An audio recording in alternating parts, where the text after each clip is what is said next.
आज मी भाग्यवान समजतो. लोकांना नोटीस आल्यात, लोक अक्षरशः जेवत नाहीत.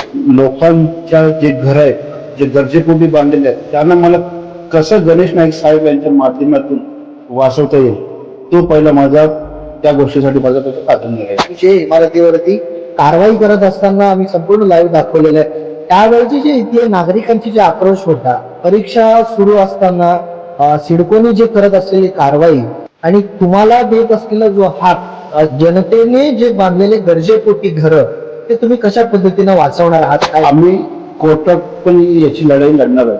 कारण तुम्हाला कुठल्याही प्रकारची गरज लागली तर माझ्याकडे या. आम्ही लोकशाही मार्गाने जमलं आंदोलन पण करू.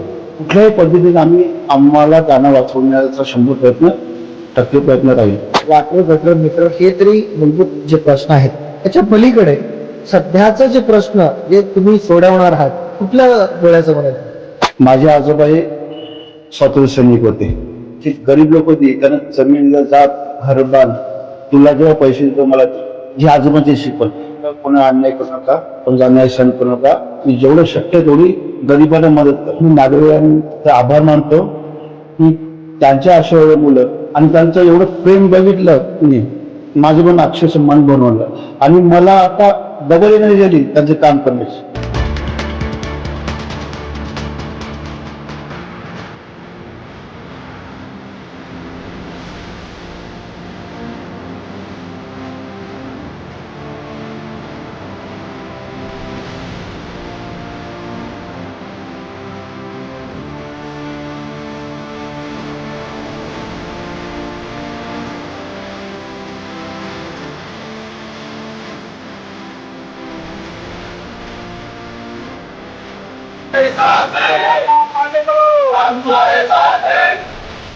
नवी मुंबई महानगरपालिकेची निवडणूक हे संपन्न झाले आणि त्यानंतर जल्लोष ह्या सगळ्या गोष्टी आपण पाहिल्याच असेल. परंतु आज नवी मुंबई महानगरपालिके मध्ये पुन्हा 10 स्वीकृत नगरसेवक पदी हे नियुक्ती करण्यात आलेले आहे. 4 हे शिवसेनेचे आहेत आणि 6 हे भाजपाचे आहेत. तर आपल्या बरोबर आज बोलण्यासाठी बीजेपीचे जे स्वीकृत नगरसेवक म्हणून लक्ष्मीकांत पाटील सर आहेत, त्यांच्याशी बोलणार आहोत. सर, पुन्हा नियुक्ती झालेली आहे.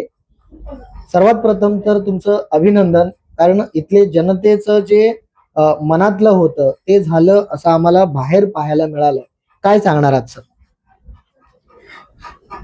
आज मी भाग्यवान समजतो की आज मला पक्षाने पुन्हा ही जिम्मेदारी दिली लोकांची सेवा करण्यासाठी.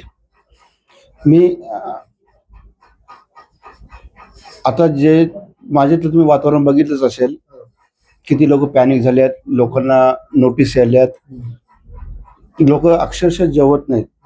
तर माझं प्रथम हे काम असेल, ते लोकांच्या जे घर आहेत, जे गरजेपोटी बांधलेले आहेत, त्यांना मला कसं गणेश नाईक साहेब यांच्या माध्यमातून वाचवता येईल, तो पहिला माझा त्या गोष्टीसाठी माझं पहिलं प्राधान्य राहील. तर तुमची नियुक्ती झालेली आहे. तुम्हीच जो विषय आता मुद्दा छेडलेला आहात की इथले जे घरचे जे नोटीस पाठवणे, त्याच्यावर कारवाई करणे, सिडकोचा जे जेसीबी त्या ठिकाणी येणं, लोकांचा जो आक्रोश आम्ही आमच्या चॅनलच्या माध्यमातून आम्ही दाखवलेला आहे. तुमच्याच प्रभागामध्ये 2 बिल्डिंगांवरती जे इमारतीवरती कारवाई करत असताना आम्ही संपूर्ण लाईव्ह दाखवलेलं आहे. त्यावेळेचे जे इथले नागरिकांची जे आक्रोश होता, की विद्यार्थ्यांचं जे परीक्षा सुरू असताना सिडकोने जे करत असलेली कारवाई आणि तुम्हाला देत असलेला जो हाक, आणि सध्या निवडून आलेले जे नगरसेवक त्या ठिकाणी गेलंही नाहीये, नागरिकांना जे अश्रू पुसण्यासाठी गेलेलं नाही, या सर्व गोष्टीला, आणि तुम्ही जसं म्हणालात की जनतेने जे बांधलेले गरजेपोटी घर, हे आता पुढे जाऊन कशा पद्धतीने या सगळ्या गोष्टी लढाई होणार आहे. कारण प्रत्येकांचे पैसा हा जे हातावरचे पोट असलेले जे लोक आहेत, त्या लोकांनी काबाड कष्ट करून घेतलेले जे घर आहेत, हे तुम्ही कशा पद्धतीने वाचवणार आहात? काय सांगणार आहात? आता तर माझ्या माहितीनुसार राज्य शासनाचा मानस आहे की फेब्रुवारी 2022 पर्यंतच्या घरांना हात लावू नये, आणि तो माझ्या माहितीनुसार ते कोर्टात पण ते गेला. कोर्टाची मान्यता मिळली तर काय गरज पडणार नाही आपल्याला, ते असेच वाचतील. आणि त्यांना आपण कुठल्या योजना जशी क्लस्टर योजना असो, झोपडपट्टी असेल त्याला सर योजना असो, यात लागून ती वाचू शकतात. तसेच या आम्ही कोर्टात पण याची लढाई लढणार आहे. गणेश नाईक साहेबांनी आम्हाला त्यात आदेश, जी पोटी जी घरं बांधलेली आहेत, त्यामुळे तुम्हाला कुठल्याही प्रकारची गरज लागली तर माझ्याकडे या, मी तुम्हाला परिपूर्ण मदत करीन.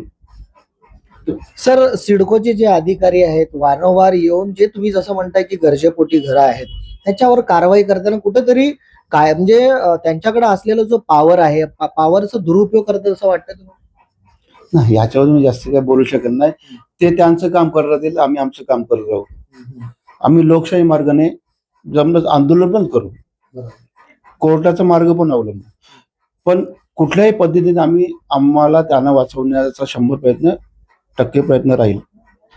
या ठिकाणी काम करत असताना वॉटर गटर मीटर हे तरी मूलभूत जे प्रश्न आहेत त्याच्या पलीकडे सध्याचं जे प्रश्न जे तुम्ही सोडवणार आहात कुठलं डोळ्यासमोर आहे?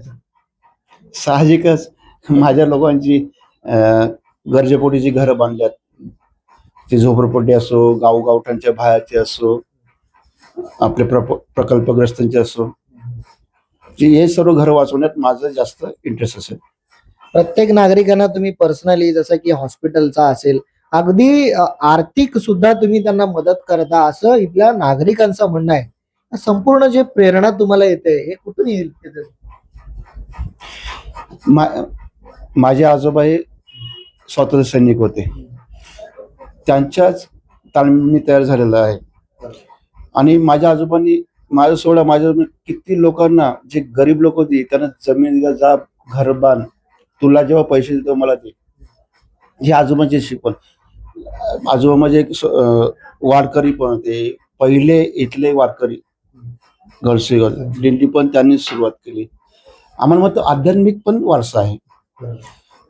आणि आम्हाला फक्त आजोबांनी सांगितलं, कोणा अन्याय करू नका, कोणाचा अन्याय सहन करू नका, आणि जेवढं शक्य आहे तेवढी गरिबांना मदत करा.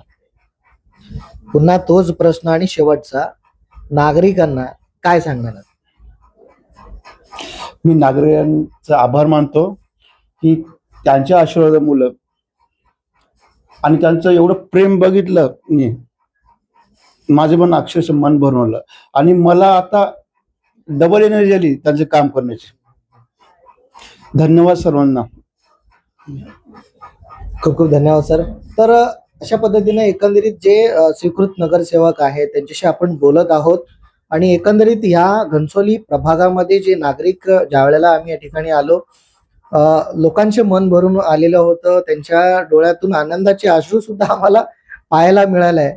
एकंदरीत या ठिकाणी जे राहणारे जे लोक आहेत, अनेक 35-40 वर्षापासून जे लोक राहतात, 40 वर्ष या ठिकाणी राहणारे लोक, आणि त्यातले एक एक पै या ठिकाणी जमा करून त्यांनी घेतलेले या ठिकाणची जी घरं आहेत, भले गावठाण जरी असला तरी त्या ठिकाणी भरभक्कम अशा प्रकारचे सपोर्ट करणारे दादा असं त्यांचं सर्व इथले जे नागरिकांचं म्हणणं आहे. आम्ही तुम्हाला सगळ्या ज्या इथे कारवाई होणार आहे सगळं लाईव्ह मध्ये दाखवलेलंच आहोत. कमेंटमध्ये तुम्ही व्यक्त व्हा. हा गर्जना महाराष्ट्राची आवाज वंचितांचा इथे सांगतो. तुर्तास धन्यवाद.